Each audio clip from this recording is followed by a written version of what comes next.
professor André, por favor, pode entrar.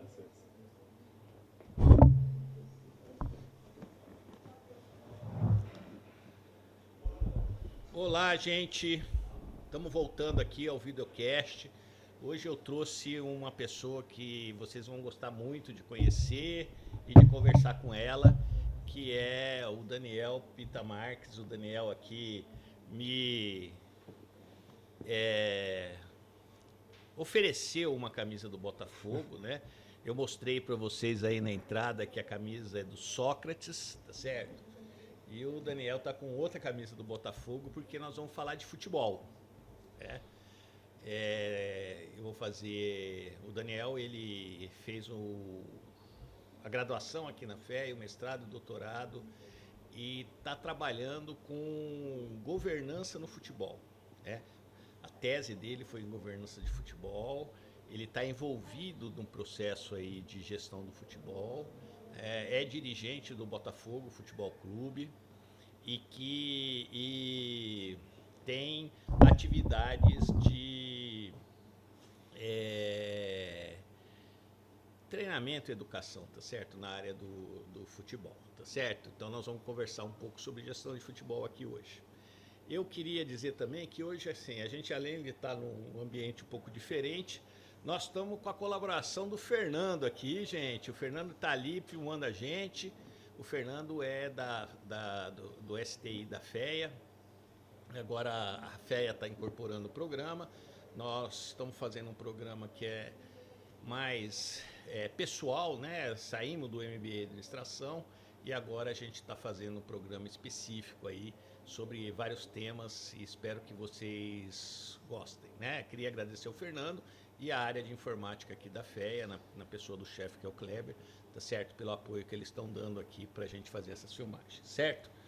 Daniel, muito obrigado. Faz tempo que eu estava querendo conversar com você, né, sobre isso. E conta um pouco como é que você entrou nesse mundo do futebol.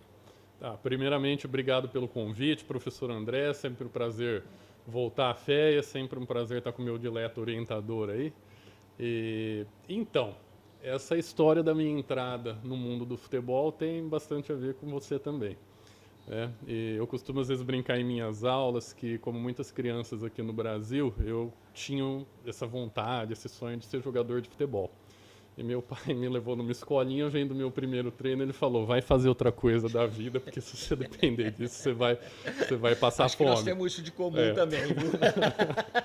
Então, e curioso que para criança daquela época, hoje as crianças têm sonho de jogar na Europa. O meu sonho era jogar na seleção brasileira e no Botafogo, não era nem jogar em clubes assim de capitais e tal. E aí, assim, essa vontade, essa vocação permaneceu. Eu sou de uma família que sempre frequentou estádio. Tenho uma avó de 95 anos que até hoje ela vai no campo de futebol.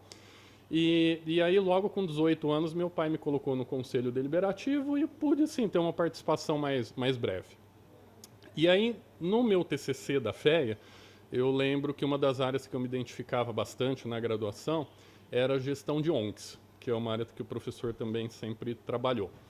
E aí eu cheguei a fazer o TCC sobre legitimidade, que assim, as ONGs, elas clamam para elas um papel que é público também, mas elas não têm por trás delas aqueles fatores que envolvem o direito público, como, por exemplo, um processo eleitoral democrático, aquela regulação que o direito público dá. Então, como que as ONGs clamam para si próprias esses papéis e como que elas justificam essa atuação delas. E aí foi isso. Olha, como é que a ONG se legitima, então? E aí, conversando com o professor André, ele falou, olha, por que no seu doutorado, né, você não escreve sobre legitimidade? Eu lembro dessa conversa, legitimidade de presidentes de clubes de futebol. Né? E aí aquilo ficou na minha cabeça, o professor André já tinha feito aquele trabalho sobre o clima organizacional na Gaviões da Fiel. E aí, num congresso, conversando com uma ex-aluna também, Luciana Rocha, ela falou, olha, essa questão de legitimidade lembra muito uma coisa nova de hoje em dia, que é a governança. E lá no começo dos anos 2000, governança ainda era um assunto incipiente, assim, né? A Luciana era da tua turma, né? Ela era um pouco mais velha. Um pouco mais velha. Acho que uma ou duas turmas. A Luciana foi para a área de ONG, está até hoje na área de ONG. Isso. De vez em quando ela aparece aqui. Ah, a última notícia que eu tive dela foi que ela estava na área, muito bacana também. né? E aí ela falou, olha, essa história de legitimidade de ONG parece muito governança. E aí eu lembro que aquilo ficou na minha cabeça, eu levei para o André. Eu falei, André, tem o IBGC, que tem um modelo de governança, e se a gente pegar isso, que é uma teoria um pouco mais madura, mais densa, e aí o André gostou, né? O professor gostou da história, e aí que começou. No meu mestrado, a gente pegou o modelo do IBGC e viu se aquelas práticas de governança poderiam ser úteis para clubes. E aí algumas das conclusões aí do mestrado foi que sim, que seriam úteis, mas que devido às características bastante próprias do mercado do futebol, isso precisaria de adaptações. E aí esse foi o doutorado. No doutorado, também em conjunto com o professor André, a gente propôs um modelo próprio com práticas de governança para clubes de futebol. E essa foi a tese aí. Então, meio que, resumidamente, foi assim que começou essa minha história aí no futebol. Explica para as pessoas que não conhecem o que é o IBGC. IBGC é Instituto Brasileiro de Governança Corporativa.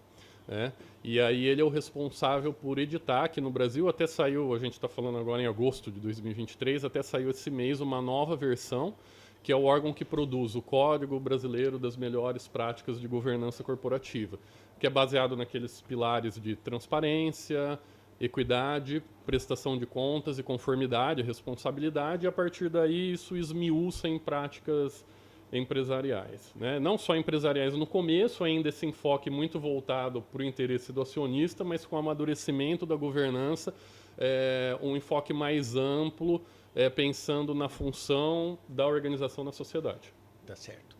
Então é um instituto que cuida das governanças das empresas, né? Propriamente dito. Inicialmente das empresas. Inicialmente das empresas, e isso virou uma cultura dentro das organizações, e você pegou essa governança das empresas.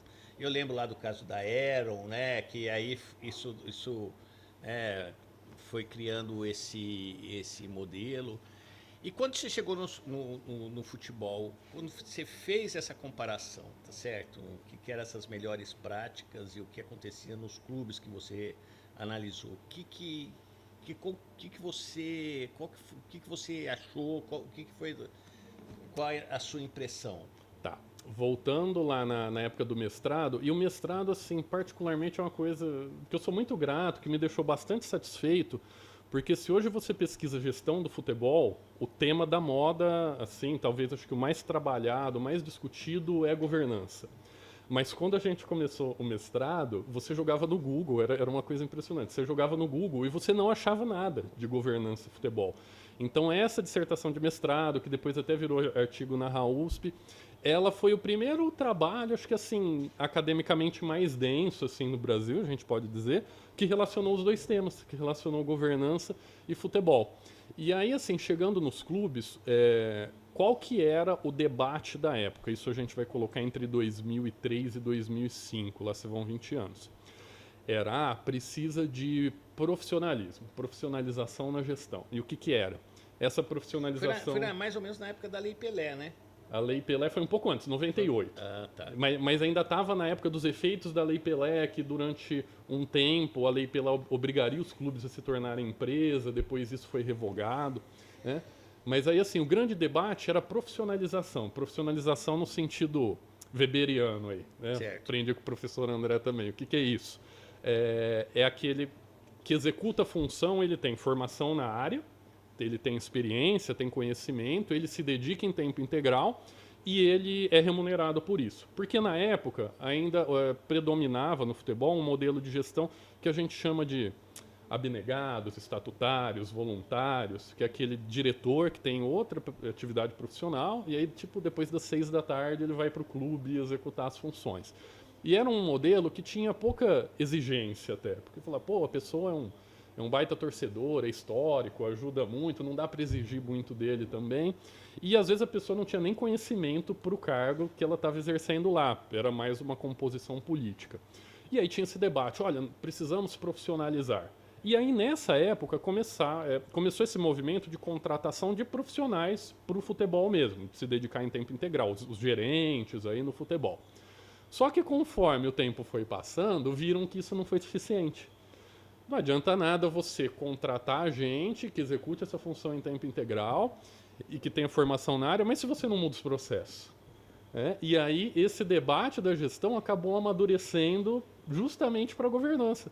Olha, a gente precisa de transparência, a gente precisa de travas decisórias, a gente precisa de planejamento estratégico, né, de viabilidade, de uma série de outros fatores aí que depois foram vindo para o futebol. Então, nesse primeiro momento, o que a gente percebeu era isso, essa questão de profissionalização, mas que isso não resolveu e realmente faltavam nos clubes, ainda falta, a gente pode dizer, práticas assim que não precisam ser necessariamente empresariais, os clubes não precisam ser privatizados, mas precisa haver essa cultura de resultado, né? Não dessa cultura da impessoalidade, né? Também. Tá certo, de você fazer os processos, Isso. né? Outro fator da burocracia weberiana aí de novo. E uma coisa interessante também, assim, que a gente vê, que eu queria que você comentasse, assim, eu faço uma análise histórica muito o que aconteceu com o futebol, está acontecendo com o futebol nessa relação, acontecendo com as empresas, principalmente as empresas pequenas e empresas familiares, né? Uhum. Essas empresas, elas dão pouco atenção para essa questão que é mais técnica dentro da área de gestão, né? No sentido Sim. de você fazer processo, você fazer regra, né? Você cumprir as regras, tá certo? Porque às vezes as pessoas falam para a regra, parece a regra não é para mim, né? É para os outros. Uhum. E a gente vê isso muito ter acontecido. E como que está hoje isso? Tá. Porque assim, a gente vê clube de tudo quanto é jeito, né? Sim. TV, ou pelo menos a gente quer assim, ver clube que tem uma estrutura administrativa melhor, uma quantidade de funcionários trabalhando melhor, né? Uhum. Esses tempos aí eu vi que o Palmeiras, não vou falar nome de clube, mas os clubes estavam evitando de dar ingresso para a torcida organizada, tá certo? Que também eu acho que é uma coisa muito boa, tá certo? Fazer esse tipo de coisa, né? Porque senão fica uma relação esquisita, né? Que nem muito paternalista, tá certo? A torcida organizada quer ser torcida organizada, ela precisa se organizar. E aí, como é que tá hoje? Tá. O que a gente percebe, eu acho que aí de maneira muito, acho que sensível, de uns 10 anos para cá, acho que a gente pode falar, é uma preocupação na melhoria da qualidade da gestão e uma preocupação também em capacitar melhor o mercado, tá? Falando assim de uma instituição que eu atuo, se você pegar a CBF Academy, o curso de gestão da CBF explica Academy... também o que é que você faz. Bacana, Eu comecei na CBF Academy há coisa de 6, 7 anos, né? E a CBF Academy, ela tem uma divisão. Tem um órgão mais antigo, assim, que é a chamada Escola Técnica, que é aquela escola que prepara os técnicos, desde escolinha até, eventualmente, categorias de base, profissional, seleção brasileira. Tem os níveis de licença. Tem preparação física, tem também nutrição, né? Esse mais voltado especificamente à prática do esporte. E aí, a coisa de 8 anos, mais ou menos, surgiu a Escola de Gestão. E a Escola de Gestão começou com o curso de gestão no futebol, na CBF Academy. E aí o coordenador da época me chamou para dar as aulas de governança para esse curso. E até eram aulas que eram dele, né? Aí ele falou, eu uso tua tese e tal, né? Eu vou assumir outras funções aqui dentro. E até se ele estiver vendo, um abraço para ele, o Michel, que foi quem abriu as portas aqui nesse mundo para mim, tá? E aí eu comecei a ministrar o módulo de governança para o curso de gestão do esporte, de gestão do futebol mais especificamente. Só que aí é até um sintoma desse amadurecimento do mercado, esse curso que passou a ter mais turmas, e a escola de gestão foi abrindo outros cursos. Então o curso diz, acho que praticamente todos, eu dou aula ou de governança ou de negociação, mas a gente tem o curso de executivo de futebol, que é aquele mais do gerente de futebol, que monta equipes, contrata atletas, né? Mas você tem também curso de finanças e estratégia, você tem curso de formação jurídica, você tem curso de marketing, você tem o curso que eu coordeno, que aí é outro fator de amadurecimento do mercado, você tem um curso de governança e conformidade, que agora está na 4ª turma. E eu até brinco assim que a primeira vez que eu sugeri práticas de governança para um clube foi numa reforma estatutária do Botafogo, acho que a gente pode falar, lá em 2006. E aí eu lembro que eu cheguei assim para os responsáveis por essa reforma estatutária, levei aquelas sugestões e eles me chamaram para conversar e falaram assim: olha, Daniel, a gente acha que isso que você está propondo é muito legal, mas a gente pensa que esse tipo de prática é para empresa com ação em bolsa, isso não é para clube de futebol. E foi um comentário, acho que assim, tão frustrante que eu confesso que eu fiquei sem reação. Eu respirei fundo assim e falei: tá bom. Né? E aí o que? 15 anos depois, você já tem cursos de governança na CBF. Então, olha o quanto que esse mercado amadureceu. Né? E aí, voltando nessa pergunta inicial de como que eu vejo essas mudanças, muito foi feito nos últimos 10 anos, mas ainda tem muito para acontecer. Não é de uma hora para outra. Né? E a gente observa que nos clubes maiores já existe muita gente capacitada, já existe muita estrutura de qualidade de gestão funcionando, mas ainda existe necessidade de ajustes de governança, com raras exceções assim. Tá? E aí a gente fala de qualquer formato de clube, porque a qualidade da gestão independe do formato. Você tem clube empresa muito bem gerido, clube empresa mal gerido. Não é a mera mudança do formato jurídico institucional. Um amadurecimento da comunidade, vamos falar assim, né? De uma maneira geral. Né? Exatamente. Você não leva uma varinha de condão, agora é clube empresa e melhorou a qualidade da gestão. E a mesma coisa acontece com associações. Você tem associações muito bem geridas e associações pessimamente geridas. Então, pensando nas associações maiores, clubes da Série A, você tem as duas coisas acontecendo. Você tem aqueles que, inclusive, já têm uma estrutura madura de governança, que permitem essa troca de comando, mantendo a impessoalidade, mantendo um planejamento de longo prazo, e acabam sendo os que estão mais equilibrados. E você tem clubes também gigantes no Brasil, que têm uma estrutura de nível médio, muito profissionalizada e de muita qualidade, mas que ainda não amadureceram no que diz respeito à cúpula, ao comando. Então fica muito sujeito ainda à influência do gestor, que tanto pode ser positiva como nem tanto. Você aumenta o risco quando você personaliza demais. Pô, muito, muito bom, viu? Bom, deixa eu fazer uma outra pergunta. Agora eu vou fazer umas perguntas que talvez sejam um pouco mais complicadas, né? No sentido assim. Bom, a gente sabe que essa estrutura de governança, ela mantém os registros, tá certo? As informações daquilo que acontece financeiramente, tá certo? Se eu pegar um balanço de um clube, qualquer clube, eu consigo ver o que acontece no clube pelo balanço, como a gente consegue ver na empresa? Tá, hoje em dia... Ou demonstrativo, financeiro, esse tipo de coisa. Tá, hoje em dia isso melhorou bastante, Certo. tá? É lógico que ainda existe clube que ele vai pelo mínimo, né? Porque a lei exige que os clubes publiquem demonstrativos. Certo. Então o clube às vezes faz uma interpretação muito mais restrita da lei e fala: olha, ok, divulguei meu balanço e minha DRE, não preciso de mais nada, eu fui conforme nesse aspecto. Certo. Né? Quando na realidade, se você pegar o princípio da transparência, você precisaria de toda e qualquer informação que pode ser de interesse dos grupos de interesse, dos stakeholders. Né? Então, não são todos, mas hoje a gente já tem um amadurecimento grande, não só pela obrigação legal, mas também porque aconteceu um movimento de maior padronização desses indicadores contábeis. Porque antes a definição ainda não era muito clara. Como que eu, por exemplo, contabilizo um direito sobre formação de um atleta, né? Como que eu contabilizo eventuais valores a receber de diferentes origens. Então, como a gente está tendo uma definição melhor, sim, hoje é muito mais acessível do que há alguns anos. De novo, dá para melhorar? Dá, mas já é bem mais acessível. Tá. E, por exemplo, na venda de jogador, uma coisa que eu não entendo, tá certo? Assim, essa venda é contabilizada normalmente? Sim. Sim. A parte do clube entra como parte do clube, a parte do jogador... Isso, aí você pode ter na definição do contrato, certo, tá? o que cabe, né? a participação aí, né?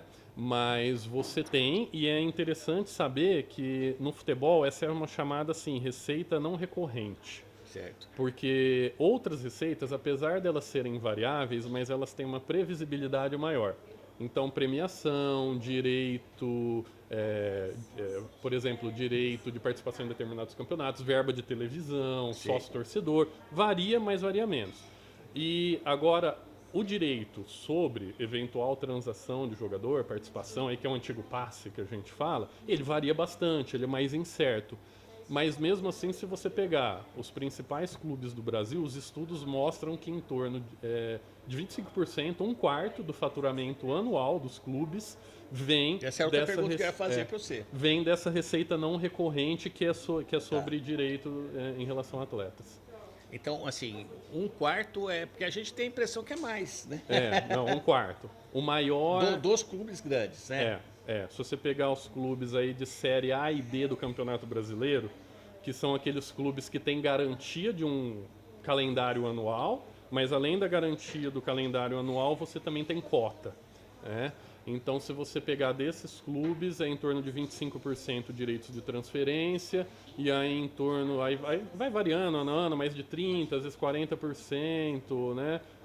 Direito de transmissão, verba de televisão. E agora, vamos sair do macro, né? Do macro não, dos clubes grandes, tá certo? E vamos para os clubes pequenos. Sim. Eu procurei aqui para trazer a minha camisa do comercial, né? E você vê que todo comercialino tem um coração grande, porque eu estou com a camisa aqui, tá certo? Como vocês veem, do Sócrates, tá certo? O que é uma honra para mim. Com certeza. E eu tenho grandes amigos comercialinos também, sem problema. Inclusive o teu orientador. Inclusive. Bom, e os clubes pequenos, né? Os clubes assim, que é o Batatais, tá certo? Não vou chamar o Taquaritinga de clube pequeno, porque o Taquaritinga já até subiu, né? Já tem história, tá certo? Não propriamente dito. Eles são clubes pequenos, mas todos eles têm bastante história, né? Com certeza. Como é que é a sobrevivência desses clubes? Porque eles passam um perrengue, né? Passam, com certeza. E no Brasil, eu até olhei recentemente, o número ele vai variando ao longo do tempo. Mas o Brasil é o país do mundo com mais clubes registrados. A gente tem em torno de 1.300 clubes registrados. E em atividade, porque às vezes o clube se afasta, né? Ele fica inativo. E em atividade a gente tem aproximadamente 800 clubes. Os países que vêm em segundo lugar no mundo, que são assim, se você pegar Turquia, Inglaterra, Argentina, Itália e tal, eles têm aproximadamente 150, que é muito menos. Certo. Né? Então... E a gente costuma se concentrar nesses 40 maiores para falar. Só que onde ficam os outros 750, por exemplo, que são igualmente importantes? Por que a gente produz tanto jogador de qualidade? O Brasil também é o país que mais exporta atletas no mundo. Por que a gente produz tanto jogador de qualidade? Porque tem capilaridade. Porque tem esses clubes menores que atuam nessa rede, que aí fornecem para clubes maiores, depois para o exterior e tal. E a situação é super desafiadora. Porque, né, de novo, nesses 800 você tem uma amostra aí, na realidade é uma população de 5% que tem garantia de um orçamento viável anualmente. E aí é 5%? 5%, né? 40 de 800. O resto vive como dá. O resto tem alguma verba pequena em campeonato estadual, a maioria nem isso tem. E quando tem verba pequena em campeonato estadual, o campeonato estadual dura 3 meses e o resto do ano, que continua com conta. Né? Então é uma situação extremamente desafiadora. O que a gente está vendo hoje com as SAFs, o aparecimento de clubes novos ou de clubes que são vendidos para empresários, que aí esses empresários, a gente tem inclusive ex-feanos aqui também, né? Empresários. Meu colega de sala, de fundão aí também, né? Como o Betinho Rapa. O Rapa. O Rapa, ele tá numa... Ele é intermediário e da última vez que eu conversei com ele, recentemente, ele até comentou comigo que ele é sócio de um clube, do Capivari. Então, ele com outro sócio agora, eles são proprietários do Capivari. Então, a gente está observando um movimento de empresários que, para fazer um trabalho de construção com os atletas deles desde a base, para dar vitrine, esse tipo de coisa, os empresários estão adquirindo esses clubes, com o objetivo de depois revelar, vender e aí manter a atividade e se remunerar. Mas se você pegar aquelas associações ainda mais tradicionais, muitas aí que você falou, e outros tantos, já que o Beto é de Jundiaí, um paulista de Jundiaí, que foi campeão da Copa do Brasil e agora está nas últimas divisões aí do Campeonato Paulista.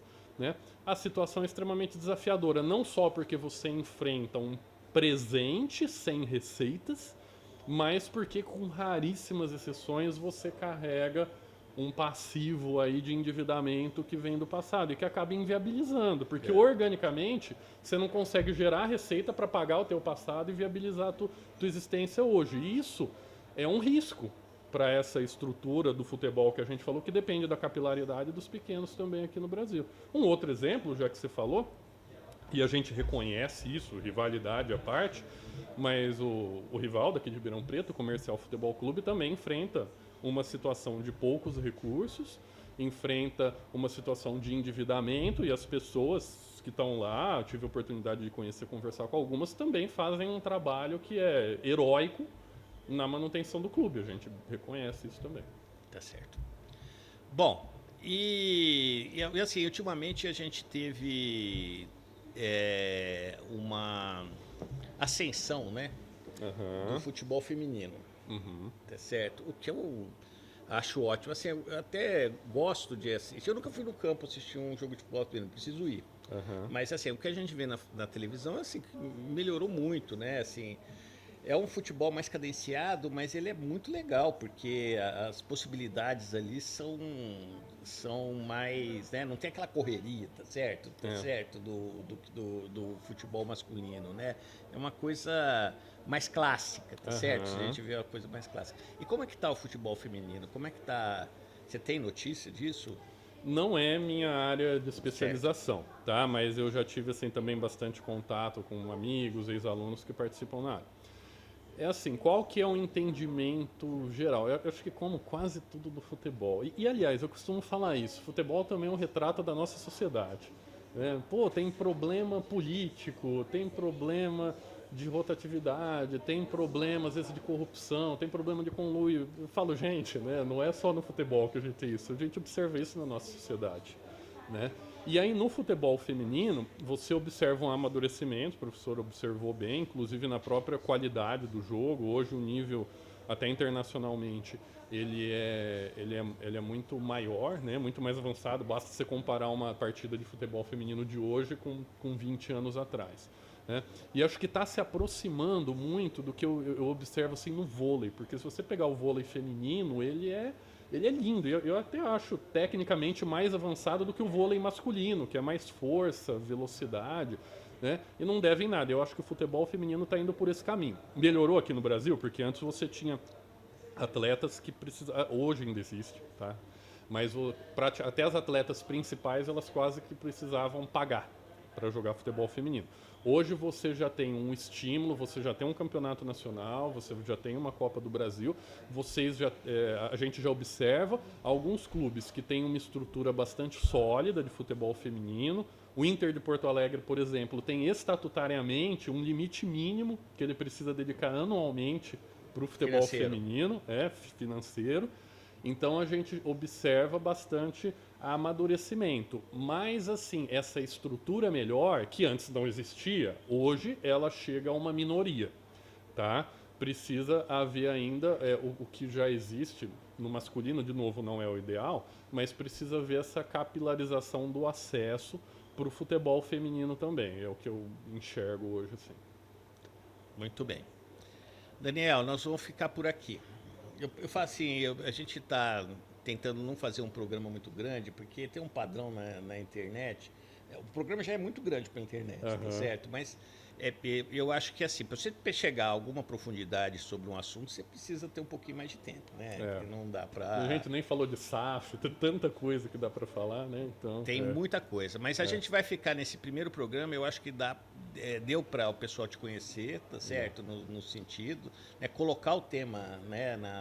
E aí, assim, quando você quiser voltar, tá certo? A gente faz 2, 3 programas, tá certo? Assim, não tem problema nenhum. Quiser falar sobre um tema específico, né? Por exemplo, o Botafogo passou para a primeira divisão do Campeonato Nacional, tá certo? Eu vou te chamar aqui, tá certo? Para contar como é que foi esse planejamento para chegar nesse processo. A gente está percebendo que o Botafogo vem numa ascensão boa, né? E, apesar que isso também acho que dá um programa só para falar Dá, desse assunto, dá. né? Porque eu ainda sou ligado à associação. Certo. E constitui uma empresa, e aí lógico que tem vantagens, mas também tem muitos Tem muito percalços, conflitos nesses relacionamentos, né? Então também É. é outro tema bastante complexo. Certo. Então, isso a gente podia marcar outro dia. Vamos marcar esse outro dia para conversar do Botafogo, Legal, tá bom? legal. Ficou às ordens. Bom, então, agradecendo, Daniel. Eu não sei se você quer falar mais alguma coisa. Não, agradecer o convite, que é sempre um prazer retornar aqui à FE, é sempre um prazer conversar com o professor André, espero que seja útil aí, interessante para quem está assistindo, eu agradeço. Bom, nós estamos aqui no Teias, tá certo? Quero agradecer o Fernando aqui, que ficou gentilmente na Câmara, a Beatriz, que está por aí, que é assistente, que agenda e faz tudo.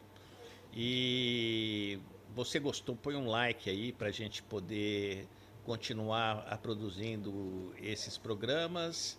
E se quiser mandar sugestão, tá certo? Pode, de programa, por favor, pode mandar também.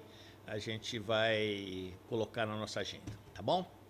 Um abraço, tchau. Muito obrigado, Daniel, mais uma vez. Um abraço, obrigado.